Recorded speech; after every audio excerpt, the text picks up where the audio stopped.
I'm so excited because I'm going to encourage Michelle Bachmann to run against Amy Klobuchar for Senate in 4 years, because we have got to get rid of Amy Klobuchar. And in fact, we're lucky because joining us right now is Michelle Bachmann, who does absolutely amazing work for us. And by the way, I can't wait for Michelle Bachmann to tell us about her Chris Horner event. Listeners will remember Chris Horner was a guest on my show a few months back. Chris Horner is the author of Red Hot Lies, knows everything about global warming, and Michelle Bachmann wants to make sure we are armed and dangerous with the facts on global warming. Michelle Bachmann, Congresswoman, welcome to the show. Sue Jeffers, thank you for inviting me to be on your show on KTLK. Thank you so much. We're always glad. I just want you to know you have an open invitation anytime you want to come. I cannot thank you for all the hard work that you do for us. Do you know? Oh, thank you. I'll tell you, I feel like I have a front row seat on history right now.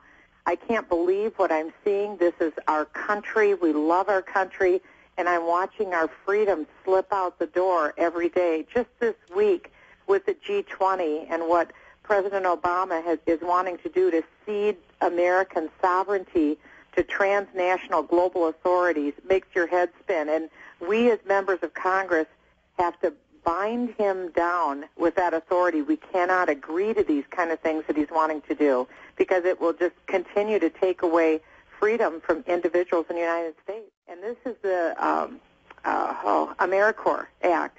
And he is. Yeah, will you explain that to the listener so that they understand what it is too?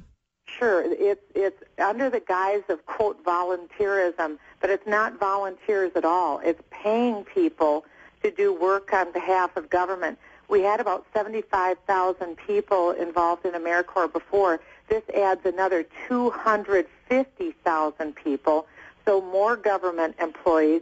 But what's even more concerning about it is his focus is on young people. The original language of the bill was mandatory service for government. Right now, the language is voluntary, but just this last week, a Democrat colleague introduced a bill to make this mandatory. I believe when it's all said and done, this service, that I believe that there's a very strong chance that we will see that young people will be put into mandatory service. And the real concern is that there are provisions for what I would call re-education camps for young people, where young people have to go and get trained in a philosophy that the government puts forward, and then they have to go and work in some of these politically correct forums. So it's very concerning. It appears that there's a philosophical agenda behind all of this, and especially if young people are mandated to go into this.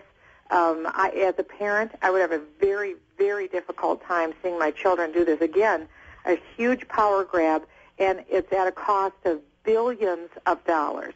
You know what, Congresswoman Michelle Bachmann, there's no way I'm sending my kids to propaganda camp. Absolutely not. Could I have you hold? We need to take a quick break.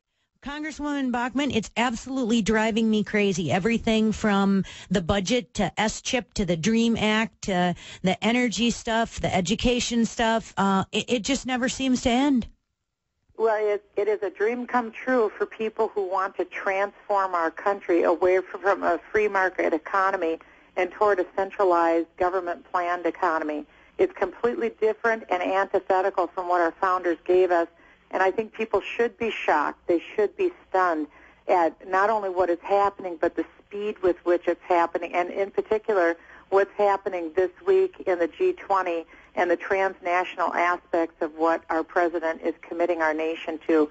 We need to wake up quick and make sure that we let our representatives know and register our displeasure with what they're doing before we lose even more. The biggest kicker of all will be this global warming tax that President Obama has planned for everyone. Some people call it the light switch tax, because every time you use something that has a component of energy attached to it, which is everything that's produced in America, nothing produced in America doesn't in some way have energy attached to it, we will be paying an invisible additional tax, so much so that Mr. Chris Horner, who's coming to speak to us, said that we'll see a dramatic reduction in the American standard of living if this tax goes into effect. That's why you have such an intelligent audience, and it's crucial that your audience come out and hear what Mr. Chris Horner has to say, because we do want people armed with knowledge so they can be dangerous to the policies of the left.